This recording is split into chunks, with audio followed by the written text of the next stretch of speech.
Coming in hot, I'm your host and captain of the Reason to Reason podcast, Sal Galati. We're going to do something a little bit different. You're just going to get a taste, a dose of reason. Thanks for joining us. I found out last week that we're actually in the top 10% of all podcasts in the globe. Pretty cool. That really is just saying there's a lot of really bad podcasts out there. But, you know, it's still fun to say, and it's been a lot of fun to do. So thanks for joining us again. Thanks for sharing the show. I posted the show actually up on YouTube as well now, so it's there. There's no video, obviously. I don't know if I'm going to do video one day, but some people said they like doing this stuff on YouTube, so I threw it up there. Today we're going to talk about a couple stories that have been going on, and I've been watching and thinking about it. It's the Obama thread with the Russia Collusion nonsense and the Epstein thread with the terrible crimes that were committed that for some reason the media and a lot of politicians didn't care about, and all of a sudden it's the end of the world. We got to know everything about it and try to understand what is going on and what is the common thread. The common thread is our intelligence apparatus and what's really its function and what has it done to our country. And we're going to kind of go through that today. And for this, we got to have a little street smart. So, you know, there's a lot of times we don't have hard evidence to prove something, but we got to use our spidey sense and figure out what's going on. Knowing that the people lying to us aren't usually going to leave a ton of hard evidence implicating them in a crime. The people committing the crime rarely are going to tell you they did it. So what? Until they admit that they did it, you can't prove they did it? Certainly you can. So here's an example. You wake up in the morning and your car's in your neighbor's garage. You didn't see him take it. He won't admit that he took it, but what else could have happened? And another thing to keep in mind is that the people lying to you are extremely good at responding in a manner that gets you distracted and disoriented and chasing phantoms. And we're going to see how Obama did that with his response to Tulsi Gabbard later on in the show. But don't fall for the trap. Focus on the signal, not the noise. So let's stay laser focused. And a lot of times to figure out what the heck's going on, you got to listen to what people said in the past. So I'm going to give you this is from 2016, right after Trump was elected. He wasn't even president yet, so it was while the rats were scheming on how to handicap him, rats being Comey and Clapper and Brennan and Obama, devising and scheming to really what ended up just ripping our country apart. But listen to Chuck Schumer on the Rachel Maddow show. This is the latest statement, latest tweet, as you were just saying, the president-elect's latest unsolicited pronouncement on the intelligence community. This was his tweet just a little while ago tonight. You see the scare quotes there. The intelligence briefing on so-called Russian hacking was delayed until Friday. Perhaps more time needed to build a case. Very strange. We're actually told, intelligence sources tell NBC News since this tweet has been posted, that actually this intelligence briefing for the president-elect was always planned for Friday. It hasn't been delayed. But he's taking these shots, this antagonism, this taunting to the intelligence community. You take on the intelligence community, they have 6 ways from Sunday at getting back at you. So even for a practical, supposedly hard-nosed businessman, he's being really dumb to do this. What do you think the intelligence community would do if they were motivated? I don't know, but from what I am told, they are very upset with how he has treated them and talked about them. So I don't know if you heard that, but that kind of sounded like a threat. You know, they're not happy, and he doesn't know what he's going to do. What do you mean what they're going to do? They shouldn't be doing anything. They're supposed to be gathering intelligence. Are you implying they could create a made-up story in order to stymie his presidency, which is exactly what they did, which is exactly what Trump tweeted? And now here we are 9 years later, and it finally comes out, right? And the people that voted for Trump knew it was all BS. They knew before these emails came out. They knew it wasn't true.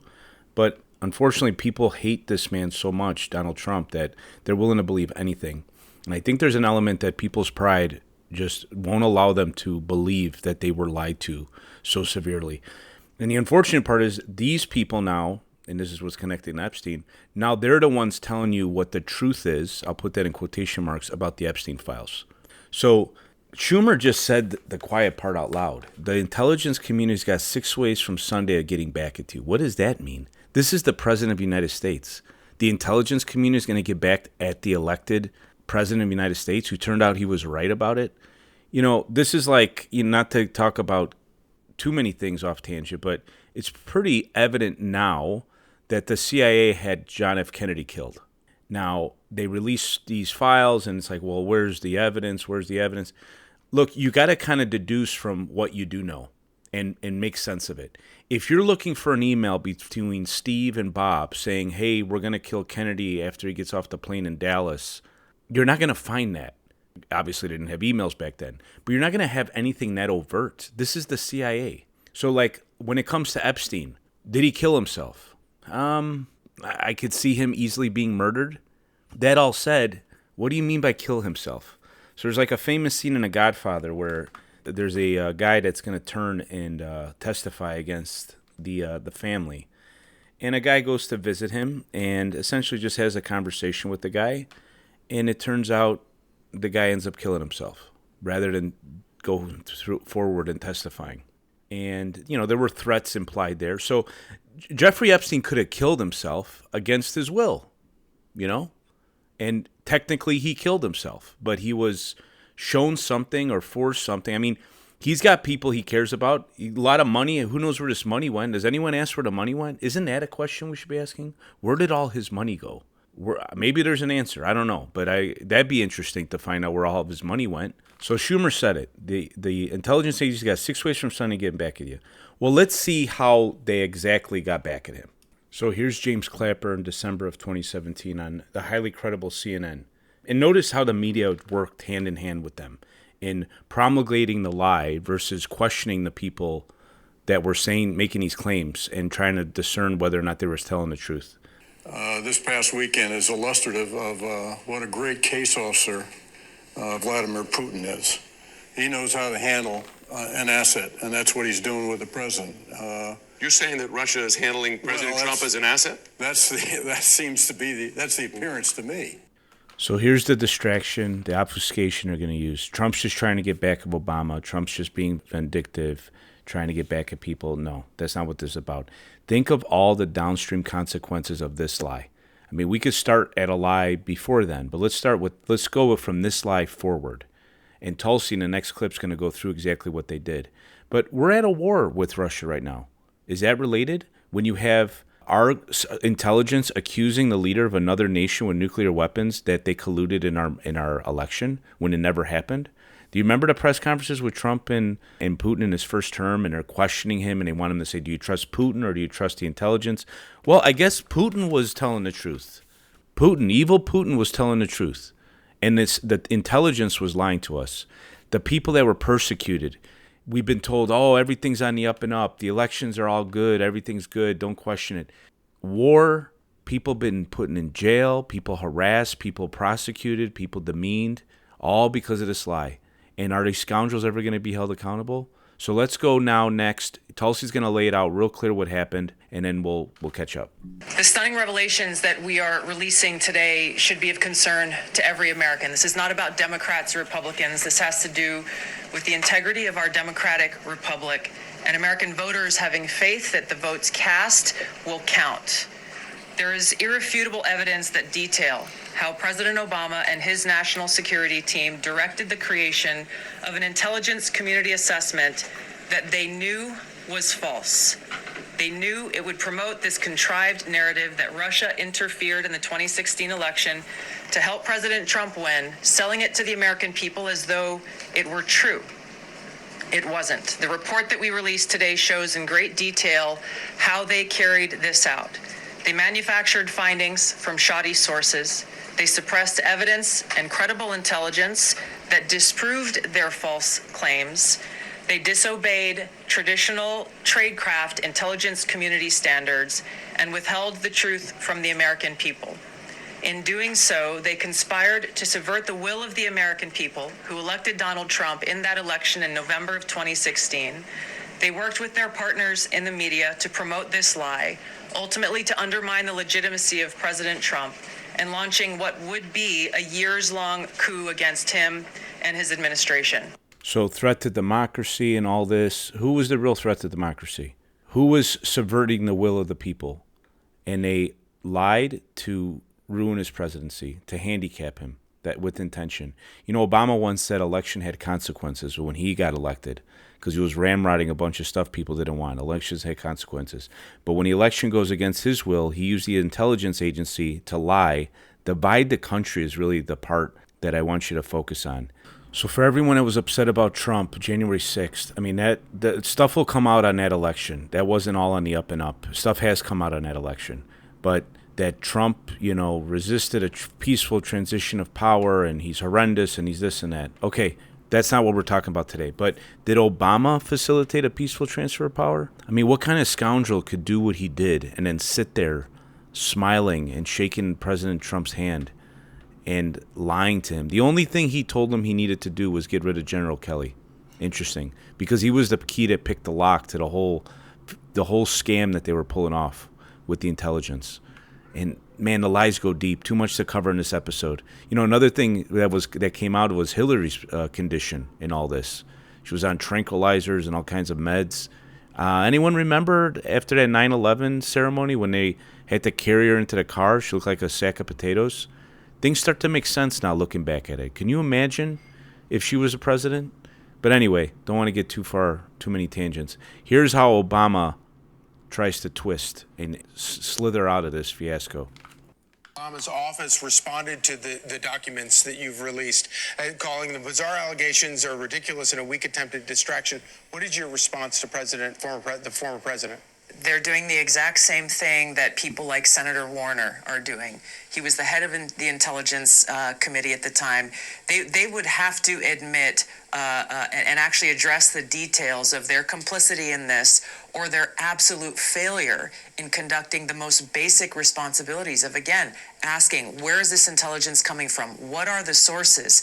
What proof do you have of these of this high confidence assessment? Remember, John Brennan and James Clapper at the time assessed, and James Comey, with high confidence that Russia aspired to help Donald Trump win the election in 2016, when there was no credible intelligence that actually reported that.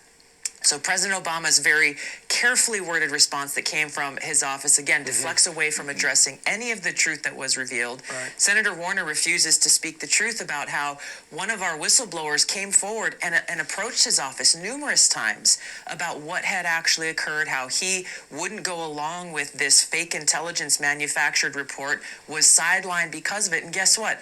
Senator Warner's office wouldn't even give the whistleblower an email address to send his evidence of this, the treasonous conspiracy that we have now released to the American people. So the complicity, the deflection, and the silence of politicians, of the mainstream media, and of those directly implicated into this speaks volumes. Amen, sister. It's finally great to have someone who's not a dummy in these roles that doesn't fall for the fork-tongued lies coming from these people. So whether or not Obama's got immunity, whatever, that could sort itself out. This needs to get investigated, though, and people need to be held accountable, mainly because the country was ripped apart for nothing, and is still being ripped apart because people are still plugged in, and now they're saying, well, the savior Obama said it's not important, so it's not important. It's just something to distract. We went back in time when Trump was saying it was a bunch of nonsense. He was saying he was attacking the intelligence community. Then Schumer told us that the intelligence community's got 6 ways from Sunday getting back at you. Brennan and Clapper and all these clowns went around telling everyone that he was a Russian asset, our elected president. You had half the country that never believed that lie, and then they were villainized for not going along with the scam. And Obama, who everyone took as a nice guy. I was trying to find this clip when Obama just got elected, and he promised not to hire any lobbyists. And one of the first things he did was hire some lobbyists into his administration. He came down into the press conference room, and he was expecting to get, and they did, fawning after him. Oh, how's the basketball court? Have you gotten a workout? And he's there, all Mr. Smooth Operator. And then someone asked him a question about the lobbyists. He goes, "Oh, I'm not here to talk about that. That's not fair." Or I can't remember exactly, but he completely dismissed it. We can't talk. He goes, "I just came down here, to kind of what? You came down here to what? BS us? We're not interested in your workout routine." What a conceited man this guy was.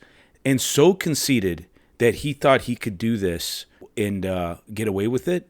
And not only that, have no interest in the division he caused, the pain he caused. When he got elected, I wasn't happy about it. But I was really optimistic that he was going to do something great and be a uniting force. And he did nothing but divide. Say what you want about Trump, but the guy's been saying the same thing for 30, 40 years. His views on war, his views on military intervention, the economy, trade. It's all the same. It's all the same mantra. And it turns out he's right. And whatever, people hate him because they're jealous or they're insecure. Or it reminds them of the dad that used to tell them they were doing stupid stuff. I don't know what it is, but the fact that you say Obama was the smooth, like I got a friend who says that Trump is a threat to democracy and he's a gangster. Really? Okay, let's look how things actually panned out. Turned out you got duped by the guy that was the real gangster and the real threat to democracy. Yeah? You can admit it? Probably not. But you're not a pursuer of truth. Like, so notice even the response from Obama. It's bizarre allegations and all this obfuscating. Why don't you just tell us why it's not true? What do you mean? We got communication between you guys. So Susan Rice, who is a national security advisor, wrote herself an email pretty much saying, hey, Obama wants to do everything on the up and up. Why write yourself an email like that? Unless you were not going to do everything on the up and up. And the details of what they did, that's been covered. And I'll put a link in the show notes so you could see what they did. What I'm trying to do is show you the connection between these liars, schemers that have been lying to us, knowingly lying to us back from 2016, 2017, proven to be a lie, and now let's go to Epstein. Now with Epstein, they want to see everything. Where were you before? I mean, I remember, I'm not that old. I remember when people would talk about Epstein and all the terrible things he was doing with children, but no one wanted to talk about it, or you were called a crank, a conspiracy theorist. Now it's, oh yeah, of course, and we need to see it. Here's my gut. Here's my hunch from what I'm seeing. It's quite evident if these people were capable of lying and scheming and creating intelligence and documentation to spin a lie about Trump colluding with Russia, certainly they have the capacity and lack of morality to do the same thing with the Epstein file. Trump's name is all over the Epstein file. Why is it? Because he knew the guy. They hung out in the same circles. But I don't know for certain, but I'm quite confident Trump wasn't involved in any of these horrible things. I also know for a fact Trump actually kicked him out of his Mar-a-Lago club, Epstein that is, for the way he treated young ladies. I also know for a fact that Epstein visited Clinton in the White House at least 17 times. I also know that many people in corporate America, academia, and in the political spheres in both parties who truly exude hatred for Donald Trump also visited the island. Now, why didn't anyone want to talk about that then? What they want to do is get this out, and you have a lying media that'll spin it and bombard us with so much junk and garbage, and it'll give an opportunity for people to get divided again, which is what they want to do, and hamstring his administration. That's the theory of the case. Now, did they handle it improperly? Certainly. I don't know if they're doing it intentionally or not.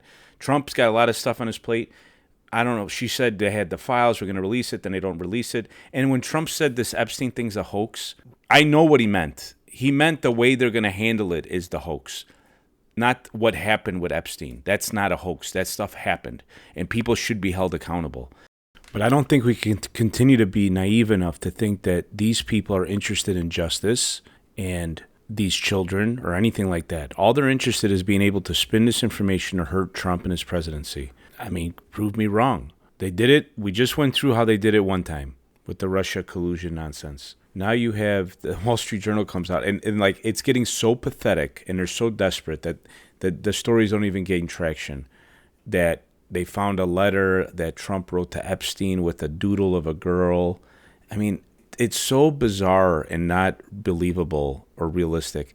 And guys, they've been investigating Trump since he came down the escalator saying he was going to run. You think they would have found this by now?